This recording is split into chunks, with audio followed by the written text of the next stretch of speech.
नमो विंध्येश्वरी की नमो नमो जगदम्ब। भक्त जनों के काज हित में करती कहाँ विलंब। हर करती कहाँ विलंब यम्ब जग तारण मोरी मैया कि भव सागर से पार लगा दो गुरु माधव की नैया। ए मास्टर अब आगे बिरहा के नंबर बा लेकिन कहना क्या बा। हारे हनुमत कहाँ लगायो देर शारद मात हाथ दो फेरे फेर के ज्ञान लयावा निर्मल होए शरीर।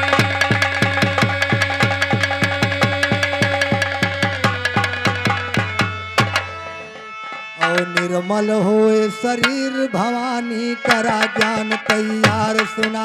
निर्मल होए शरीर भवानी करा ज्ञान तैयार सुना। आवट की नैया मझधारा माखियई के करा किनार सुना। ओ शक्ति दैदा लखनी माता करा ज्ञान तैयार सुना। ओ माधव राम के चेला गावे सभा बीच ललकार सुना।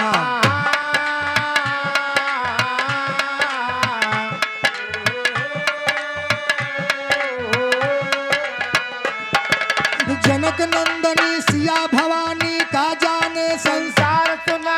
पालेपन के हाल कही जब सीता रही कुंवार सुना। हो एक दिन देवी सखियन के संग करे लगी सिंगार सुना। हो हाथे का कही लई के सीता चोटी रहा संवार सुना। और रचई मेहंदिया दुइनो हाथे गले नौलखा हार सुना। हो कैसो रहो सिंगार जानकी चली बाग की वार सुना।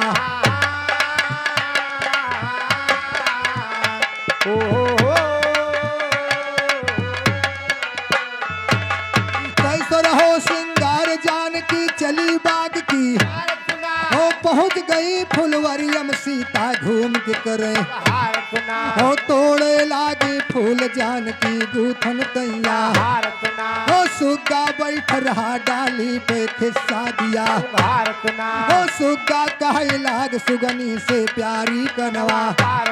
हो यही जानकी जनक बिटिया लक्ष्मी के यन के शादी राम से हो ये लिखा ग्रंथ में। रामचंद्र दशरथ के लड़का अवध के राजकुमार। हो धनुहा तोड़ दिए लई जई है साची बात हमार सुना।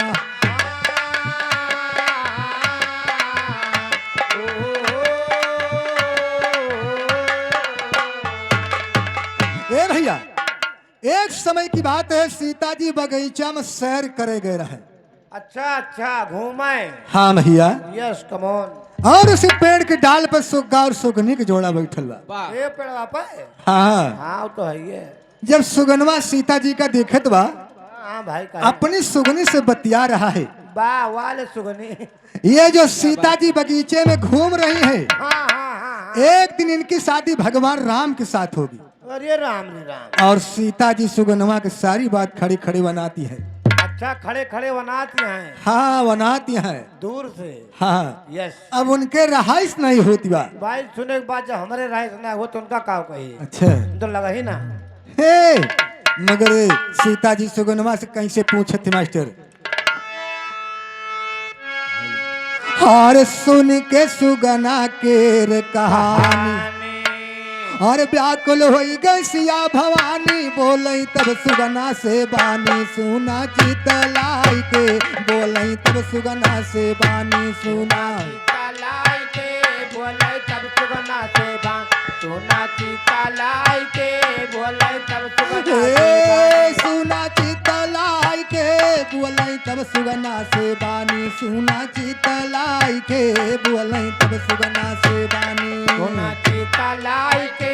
बोले तब सुगना से बान सोना चितलाई के। बोले तब सुगना से बानी। अरे कहवा ज्योतिष पढ़ी के आया। अरे हमारे ब्याह का हाल सुनाया या कि हमका दिया चिढ़ाया बोला समझाई के या कि हमका दिया चिढ़ाया बोला समझाई के या कि हमका दिया चिढ़ा बोला समझाई के या कि हमका दिया बोला समझाई के या कि हमका दिया चिढ़ाया बोला समझाई के या कि हमका दिया चिढ़ाया बोला समझाई के या कि हमका दिया चिढ़ा बोला समझाई के या कि हमका दिया चिढ़ाया हर सुगना कहे सुना महारानी अरे एक दिन पियई गयन हम पानी बेदवा पढ़त रहे मुन ज्ञानी कमरी बिछाई के बेदवा पढ़त रहे मुन ज्ञानी हमारी बिछाई के बेदवा पढ़त रहे मुन ज्ञानी हमारी बिछाई के बेदवा पढ़त रहे कमरी बिछाई के बेदवा पढ़त रहे मुन ज्ञानी कमरी बिछाई के बेदवा पढ़त रहे मुन ज्ञानी हमारी बिछाई के बेदवा पढ़त रहे मुन ज्ञानी हमारी बिछाई के बेदवा पढ़त रहे मुन ज्ञानी और सुन के मुनिवर से ई बात हर बाटन सुगनी से बतलात जुड़े रघुबर से नात कही गोहराई के जुड़े रघुबर से नात कही गोहराई के जुड़े रघुबर से नात कही गोहराई के जुड़े रघुबर कही गोहराई के जुड़े रघुबर से नात कही गोहराई के जुड़े रघुबर से नात कही गोहराई के जुड़े रघुबर से नात कही गोहराई के जुड़े रघुबर से नात और बोली सिया भवानी हंसी और बतिया गई हिया माथस के नीचे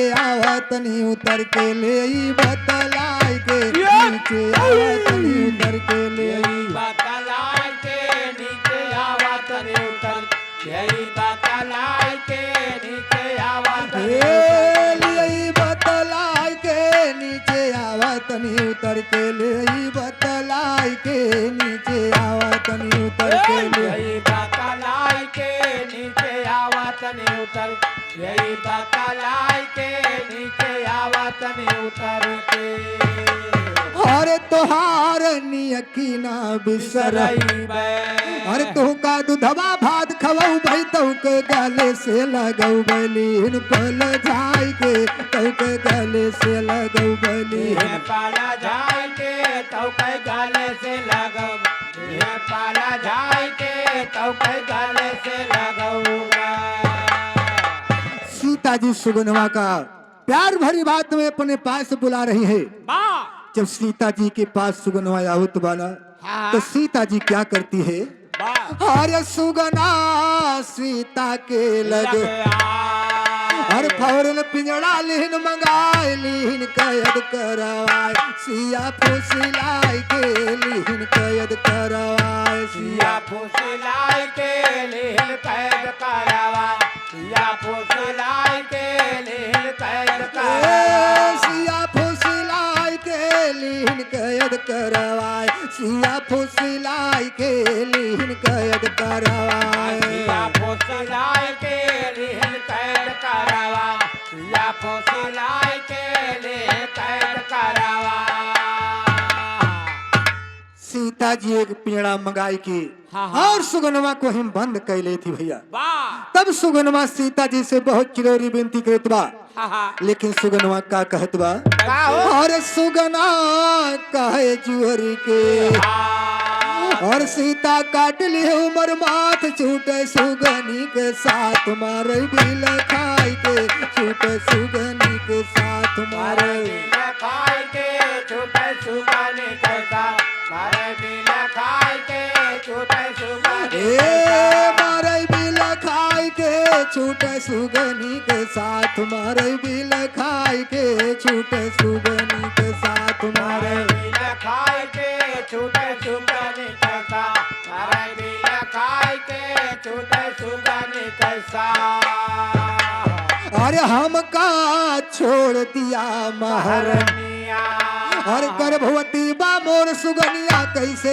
बीते जिंदगनिया मरे तड़पड़ाई के कैसे बीते जिंदगनिया मार तड़पड़ाई के कैसे बीते जिंदगन तड़पड़ाई के कैसे बीते मारे तड़पड़ाई के कैसे बीते जिंदगनिया मारे तड़पड़ाई के कैसे बीते जिंदगनिया तड़पड़ाई के कैसे बीते जिंदगन मारे तड़पड़ाई के कैसे बीते जिंदगनिया और सीता कहाँ सोच ला और जौना ब्याह राम के संगमा पहुबा सजा हमारे घर में राख बंधवाई के पहुबा सजा हमारे घर में राख बंधवाई के पहुबा सजा हमारे घर बंधवाई के पहुबा सजा हमारे घर और जह दिन ब्याह मोर होई जाए और मुक्ति वही दिना मिल जाए सुगनाया सूट पकाए सुना चितलाई के सुगनाया सूट पकाए सुना चितलाई के सुगनाया सूट पकाए सुना चितलाई के सुगनाया सूट पकाए। ए भैया सीता जी सुगनवा से कहा थी जौने दिन हमारी शादी भगवान राम के साथ हो जाए हाँ वही दिन तुम्हें छुट्टी मिल जाए। हाँ इतना सुन के सुगनवा रोवे लाग मगर का कही के रोतबा मास्टर हरे राम नया नवा से बरसे पानी हर बैठा पिंजड़ा अंदर अब रोवे सुगा नवा नया नवा से बरसे पनिया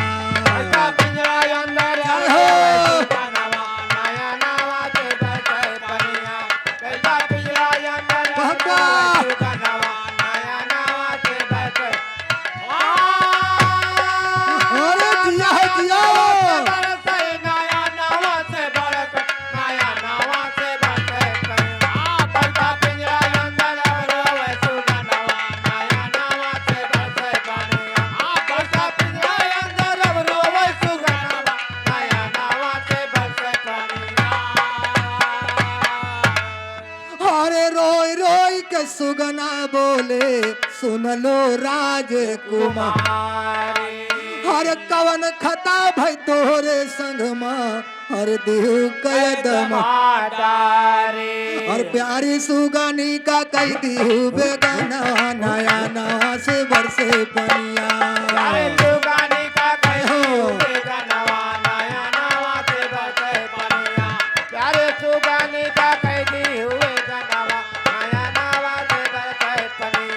प्यारी सुगनी का कई दिहु बेगना नया नवा से बरसे पनिया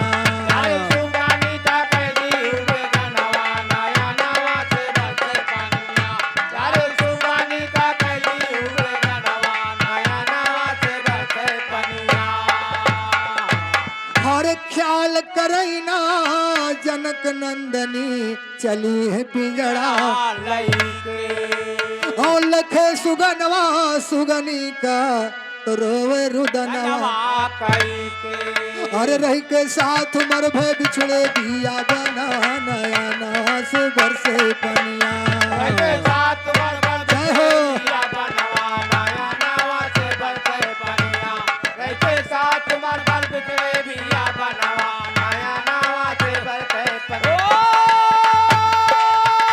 अरे जिया हो जिया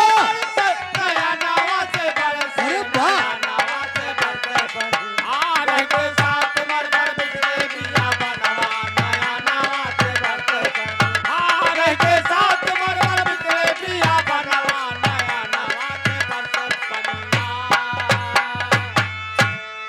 मास्टर सुगना उसी बाबूजी पेड़ा के अंदर में रो रहा है और सीता जी को श्राप दे रहा है लेकिन देखा और का कहतवा मास्टर कैसे हे अरे सुगना कहे सिया से नाय सुनो दुखिया उनके घर अंधेर नाई बा ओ भले हुए कुछ दे ओ फिर में पड़ के रोइबू पिलरा के करा नवा नया नवा से बरसे पनिया पड़ के रोबू पपवा के कारणवा नया नवा से बरसे पनिया फिर मापर के रोगू पपवा के कारणवा नया नवा से बरसे पनिया ए मास्टर हर सुगनी बैठ डाल पर रोवे छूट पिया कैसा हर पिंजड़ा अंदर सुगना रोवे पीट पीट पीट के मार हाथ में पड़ा सिया के चल भाजी जल खाना नया नवा से बरसे पनिया आत्मा परासिया के चलवा जियल खानावा नया नवा से बरसे पनिया आत्मा परासिया के चलवा जियल खानावा नया नवा से बरसे पनिया नया नवा से अरे जिया हो जिया नया नवा से बरसे पनिया आत्मा परासिया के चलवा जियल खानावा नया नवा से बरसे पनिया आत्मा परासिया के चलवा जियल खानावा नया नवा से बरसे पनिया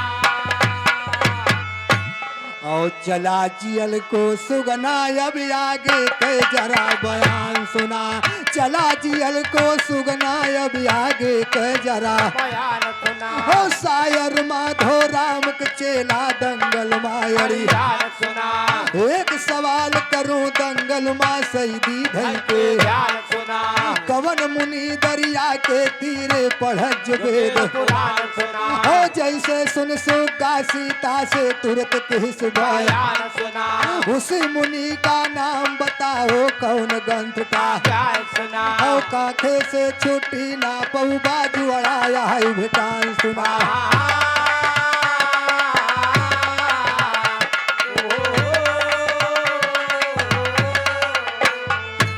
हो पहले आई निकारा जो मूसर तुहरे वलिया सुना हेर के ज्ञान लयावा निर्मल हो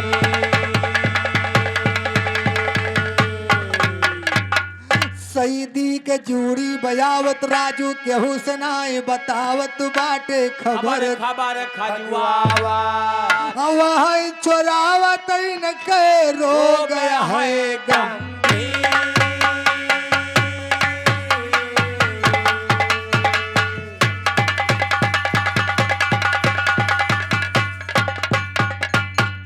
और जे कई नाव है भैया धर्म हे मास्टर लेकिन दिखा बाबूजी सीता जी सुगनमा के एक को बात नहीं मानती है हाँ हाँ और पिंजड़ा में बंद करके अपने जनकपुर नगर पहुंच रही है लेकिन जब जनकपुर आवती है ना बा तब देखा कि का हुत बा मास्टर कैसे हर सीता आई पिंजड़ा कुलई के वाह होनी रही है होई के सुगनारी गवा गवाह है कही के होशिया को पड़ी मुसीबत लखत राम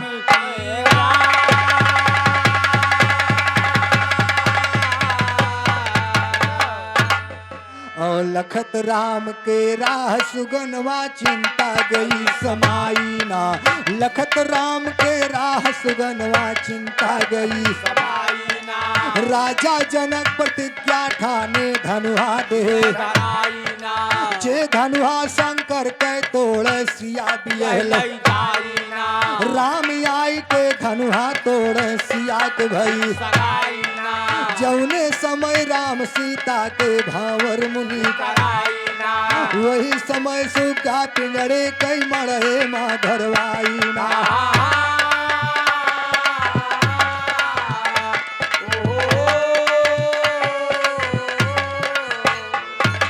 वही समय सुगा पिंजड़े कई मड़े माँ वही रसम आते अब तक कठऊ सुगा मंगवाई असली तो क्यों लाई सकई ना नकली दिए असली तो क्यों लाई सकई ना नकली दिए हो बैठा पिंजड़ा अंदर सुगना मन ही मन हर आज कैद से छुट्टी बहुबे पूर्व भई कर होइगा ब्याहद सिया भवानी पिंजड़े को मंगवाई ना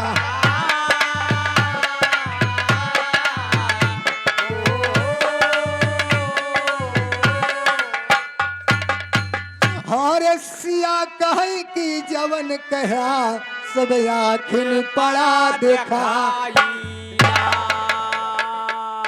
ए मास्टर, लेकिन देखा बाबूजी, जौनी समय राम सीता के भावर मुनि करावत थे ना, वही समय वह पीड़ा चौने सुगनवा कह दवा लाई को ही मड़े में रखवाई दिए थे।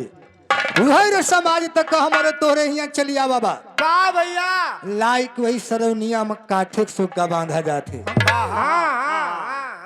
जब सीता जी के सगाई हो जात बा तो सीता जी सुगनवा से वादा कह रहे कि 14 दिन हमार शादी भगवान राम के साथ हो जाए, सही है, वही दिन तुम्हें इस कैद से छुटकारा मिल जाए।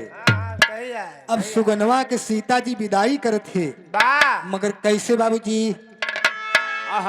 हारे होई गए सिया के सगाई, हर पिंजड़ा मड़े से मंगवाई, कर सुग्गा कई विदाई सुकुमारी ना, कर सुग्गा के विदाई सुकुमारी क्या हो? सुग्गा के विदाई सुकुमारी ना, कर सुग्गा के सुकुमारी ना, कर सुग्गा के विदाई सुकुमारी ना, कर सुग्गा के विदाई।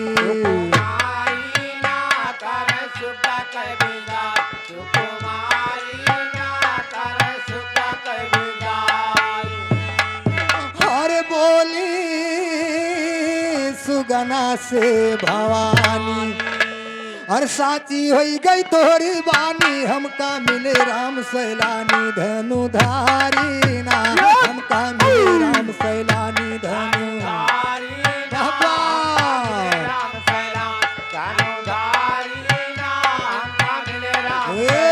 धनुधारी ना, हमका मिले राम सैलानी धनुधारी ना, हमका मिले राम सैलानी।